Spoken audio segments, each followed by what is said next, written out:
이번에 전해드릴 소식은 오랜만에 한동훈 씨 관련한 내용입니다. 분명 최근에 이런 말을 했습니다.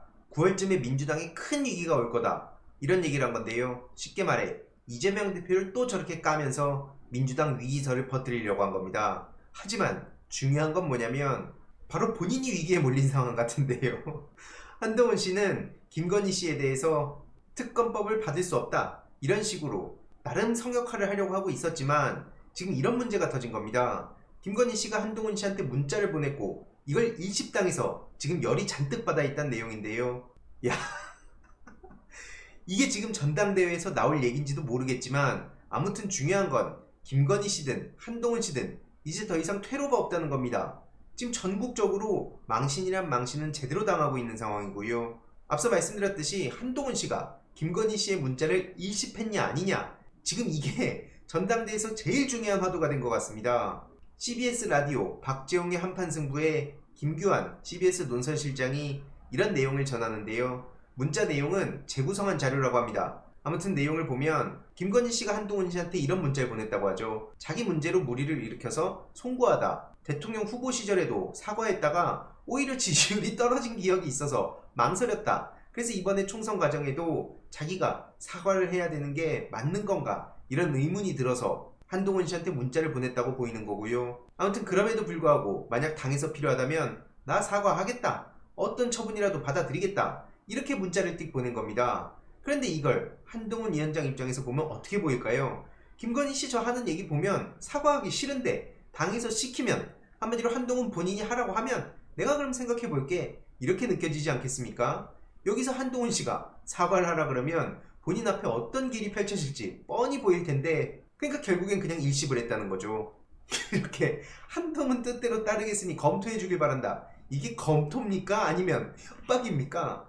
당연히 여태까지 돌아가는 과정들을 보면 검토, 요청을 가장한 압박으로 느껴지지 않겠습니까? 그리고 누구보다도 한동훈, 김건희, 윤석열, 이들은 서로가 서로를 너무나 잘 알 텐데요. 아무튼 이러니 한동훈 씨는 이에 대한 문자를 무시했다는 거고요. 그래서 김건희 씨가 이에 대해 굉장한 모욕감을 느꼈다는 말이 전해지고 있다고 합니다. 아니 뭐 당연히 그럴 수 있는 상황이죠. 근데 애초에 본인이 그러면 나 사과하고 싶은데 어떻게 생각하냐, 이렇게 말하면 되지 뭐 저렇게 구구절절 막 이런저런 얘기를 갖다 붙입니까? 대선 때도 오히려 사과했다가 지지율 떨어졌는데 너 총선 앞두고 나 사과하면 어떻게 될지 생각해봤어? 뭐 이런 식으로 얘기한 거나 마찬가지 아닙니까? 이러니 김웅전 의원이 맞은편에서 이런 말을 하는데요. 대통령 입장에서 보면 총선 패배 책임을 김건희 씨랑 윤석열 대통령한테 지우고 오히려 당에 대한 오너십을 한동훈이 가져가려고 했던 거 아니냐고 볼 수 있다, 이런 식으로 얘기합니다. 아무튼 이에 대해 한동훈 씨는 논란이 거세지자 사실과 다르다, 이렇게 선을 긋고 나섰는데요. 한마디로 본인은 집권당의 비대위원장이고 영부인하고 사적인 방식으로 얘기 주고받은 바 없다, 그런 식으로 공적인 얘기를 하는 게 적절하지 않다고 생각한다.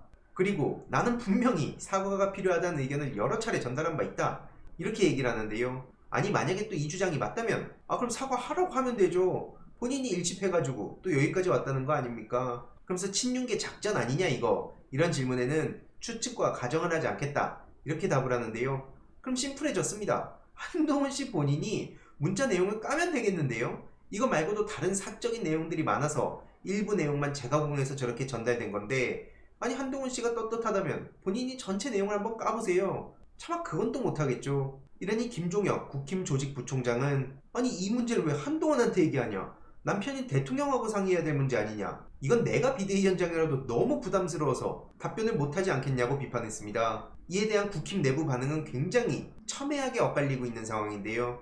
친한동훈계에서는 아니 대선 전에도 사과했다 지지율 떨어졌는데 내가 꼭 등 떠밀리듯이 사과해야 되겠냐, 이렇게 해석할 수 있지 않겠냐, 그래서 한동훈이 즉답을 못한 거 아니겠냐, 이렇게 옹호를 했고요. 반면 친윤계 인사는 아니 덜컥 대국민 사과했다가 선거 망치면은 또 나중에 뭐라 그러려고 그러냐, 한동훈한테 절박한 마음으로 의논한 건데 이걸 이렇게 일십한다고? 이게 제정신이야? 지금 이런 식으로 반박에 나서고 있죠. 아무튼 결론적으로는 김건희 씨의 문자를 한동훈 씨가 일십해가지고 모욕감을 느꼈다, 거의 뭐 넌 나에게 모욕감을 줬어, 지금 이런 상황 아닙니까? 그래서 이걸 두고 지금 여권에서 팔칵 뒤집힌 거고요. 문자 파동이라는 제목의 기사까지 나오고 있죠. 결론적으로는 윤심의 전대 개입이냐 한동훈의 배신이냐, 이게 지금 국힘 전당대회에서 제일 중요한 이슈가 됐다는 건데요.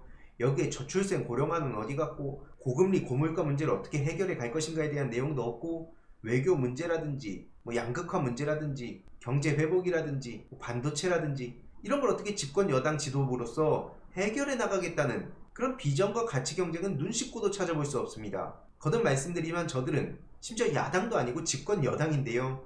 이 친윤이냐 반윤이냐 창윤이냐 전윤이냐 이런 얘기만 나오고 있는 게 지금 현실입니다. 그래서 친윤계와 경쟁 후보들은 배신의 정치 얘기를 계속하고 있고 또 한동훈 측에서는 윤석열 전대 개입이 너무 심하다. 이게 지금 제일 중요한 쟁점이 됐다는 것 자체가 지금 대한민국이 살아날 수 없는 그런 길로 갈 수밖에 없다는 걸 의미하는 거고요. 이때다 싶어가지고 전당대회 다른 후보자들도 열심히 목소리를 얹고 있습니다. 원희룡 씨, 나경원 씨가 바로 등판했는데요.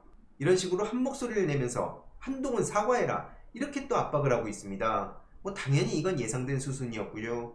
원희룡 씨는 아니 이건 인간적으로 예의가 아니지 않냐, 전륜이라는 말이 괜히 나오는 게 아니구먼 이런 식으로 지금 주장하고 있고요. 나경원 씨는 저 한동훈의 경험 부족이 가져온 오판이다. 그래서 당원과 국민 그리고 당 총선 후보자 전원한테 사과해라 이런 얘기를 하고 있습니다. 아니 근데 당 후보자들한테까지 사과해야 됩니까? 그리고 본인들이 말도 안 되는 짓을 한 것도 사실이잖아요. 이 모든 책임을 전부 다 한동훈 개인한테만 뒤집어 씌우려고 하니까 한동훈 입장에선 너 너무 억울하다 이런 식으로 생각하지 않겠냐고요. 물론 한동훈 씨의 무능도 사실이긴 합니다. 무슨 되도 않는 2조 심판만 내내 외치고 까치발 들고 돌아다니고 셀카 찍기나 하고 오히려 도와주러 갔다고 하는 후보 얼굴 쳐버리고 이게 현실이었잖아요. 근데 그렇다고 하더라도 본질적으로 제일 문제가 심각한 건 지금 윤석열, 김건희 이 두 명의 부부라는 겁니다. 그리고 각 당의 후보자들도 마찬가지로 이들을 방탄하려고 했던 걸 많은 시민들이 다 지켜보고 이번 총선에서 심판한 거 아니겠습니까? 아무튼 이러니 끼리끼리 아주 놀고들 있구나 이런 반응이 자연스럽게 이어지는 거고요. 별게 다 뉴스가 되는구나 이런 반응까지 이어지고 있는데 단순히 뉴스에 보도되는 걸 넘어서 국힘 내에서는 이게 무엇보다도 중요한 이슈가 돼버렸습니다. 정말 쇼킹한 상황인데요. 이에 조국 대표는 격분한 윤석열이 한동훈 특검에 서명할 수도 있다 이렇게 예측했고요. 한마디로 지금 저 내부 권력 다툼이 어마어마해진 상황인데 이러다가 열받아가지고 윤석열이 한동훈 특검 서명하는 거 아니냐 이런 얘기가 나올 정도로 상황이 심각해졌다는 겁니다. 그만큼 돌이킬 수 없는 강을 건너고 있다는 건데 물론 일부 시민들은 이렇게 우려도 하고 있습니다. 저들이 또 저렇게 쇼를 하다가 나중에 가서 언제든지 다시 봉합하는 쇼를 할 수 있지 않겠냐 이런 식으로 우려하는 목소리도 나오고 있는데 어쨌든 지금 이 순간 자체도 윤석열 대통령 입장에선 위기인 상황에 결코 좋은 소식이 아닌 거죠. 그리고 참고로 한동훈 입장에선 최혜병 사건의 진실 규명을 원하면 내 특검법으로 가자. 그 특검법이 뭡니까? 대법원장한테 특검 후보를 추천하는 말도 안 되는 안을 제시해서 이것도 구설수에 오른 바 있는데요. 아무튼 이런 식으로 윤석열 대통령이 민주당 특검법에 당연히 거부권 행사해야 된다. 이렇게 나름 균형을 잡으려고 하는 건지 모르겠습니다만 씨알도 안 먹힙니다. 이거는 결국엔 뭡니까? 안 돼! 안 바꿔줘! 바꿀 생각 없어! 빨리 돌아가! 요 한 장의 짤이 모든 걸 보여준다 보고요. 결국 지금 저 한동훈의 스탠스는 극중주의만 외치던 안철수 씨랑 똑같다고 봅니다. 그러니까 결국 어떻게 됩니까? 국힘에서도 환영을 못 받죠. 민주당에서도 환영을 못 받죠. 다수의 국민들한테도 환영을 못 받죠. 어느 누구의 선택도 받을 수 없다는 겁니다. 참고로 저 안철수 씨도 실컷 간을 보다가 최근에 최혜병 특검법 또 지난번에 반대했다가 이번에 찬성하지 않았습니까? 그래서 국힘 내에서는 탈당해야 된다, 제명해야 된다. 지금 TK 지역 의원들한테 제대로 비판받고 있고요. 사실 비판이 아니라 비난 수준이죠. PK 쪽의 지역구를 든 의원도 안철수 씨를 맹비난하고 있습니다. 물론 정당 정치라는 게 전 당론이 굉장히 중요하다고 생각하는 입장이긴 합니다만 이 최혜병 특검에 대해선 사실 굉장히 중요한 문제이고 이걸 당론으로 판단할 수 있는 문제는 아니지 않습니까? 그런데 이를 두고 아무튼 저렇게 TK, PK 쪽에서는 안철수 씨를 맹비난하고 있는 건데요. 참고로 안철수 씨가 지난번에 반대를 안 했더라면 지금 그나마 조금이라도 동정하는 사람들이 있지 않았겠습니까? 하지만 결국에는 간만 보다가 이도 안 되고 저도 안 되고 지금 이런 상황이란 거고요. 지금 국힘 시의원도 싸움 나고 난리도 아닙니다. 한마디로 지금 국회의원뿐만 아니라 지금 시의원들도 서로 구설수에 오르기 위해서인지 아주 난리가 났는데요. 막 난투극을 벌였다고 하죠. 그런데 이 싸운 이유가 정말 황당한데요. 의회 1층의 넓은 방을 서로 자기가 쓰겠다고 하다가 이사단이 났다는 겁니다. 그러더니 무슨 욕도 하고 주먹도 휘두르고 던진 식기 파편에 맞아서 막 피도 흘리고, 야, 저런 사람들이 의원이라고 하는 게 정말 기가 막히지 않습니까? 그래놓고는 또 마법의 단어가 나오죠.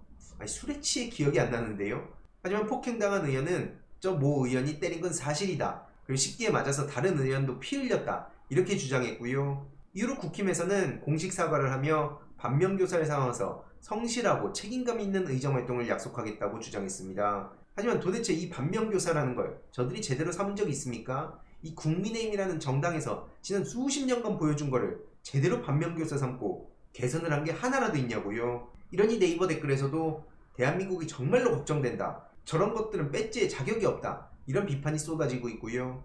마지막으로 지금 배현진 의원이 마찬가지로 또 구설수에 올랐습니다. 뭐 저렇게 싸우는 걸 좋아할까요? 아니, 싸움이라는 게 말싸움이 아니라 몸싸움으로 가면 안 되는 거잖아요.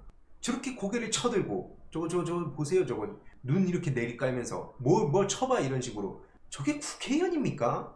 뭐하는 인간이에요 저게 도대체. 그러면서 수차례 뒤를 돌아보면서 막 째려보고 야리고 난리도 아닌데, 아휴, 진짜 수준 떨어집니다. 아휴, 뭐 저런 것도 배지라고 거들먹거리고 막 고개 쳐들고 다니는 거 보면 보시다시피 이렇게 역겹고 천박하다는 반응이 도배되고 있고요.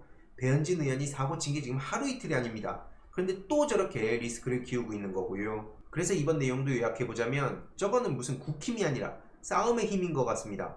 그걸 의미하는 힘입니까? 아무튼 정말 막장스러운 소식들이 계속 쏟아지고 있는데요. 추가적인 소식 계속 전해드리도록 하겠습니다. 이번 내용도 유익했다면 구독, 좋아요, 알림 설정, 멤버십 가입 정말 큰 힘이 된다는 점 말씀드리고 싶습니다. 주위에 널리 공유 부탁드립니다.